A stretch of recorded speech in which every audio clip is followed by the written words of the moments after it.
బాగే గదిలో బట్టలు మడత పెట్టుకుంటూ ఉంటే, "పాప ఎలా ఉంటుంది?" అంటూ అమర్ వచ్చి ప్రశ్నిస్తూ ఉంటాడు. "కాస్త పెద్దయింటుంది కదా!" అని అమర్ అంటాడు. "కాస్తేంటి చాలా పెద్దయింది" అని బాగి అంటుంది.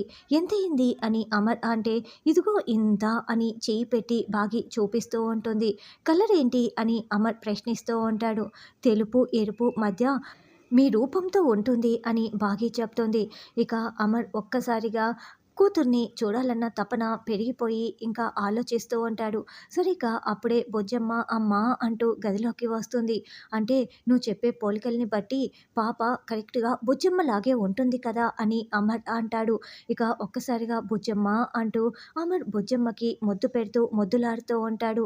"హలో సార్" అని బుజ్జమ్మ కూడా పలకరిస్తూ ఉండటంతో అమర్ బుజ్జమ్మలో ఇక తన కూతురు కూడా అలాగే ఉంటుందని అనుకుంటూ ముద్దులాడుతూ ఉంటే, "మీరు ముద్దులాడుతున్నది మీ కూతుర్నే" అని బాగి చాలా మనస్ఫూర్తిగా, సంతోషంగా బుజ్జమ్మ అమర్ వైపు చూస్తూ మురిసిపోతూ ఉంటుంది.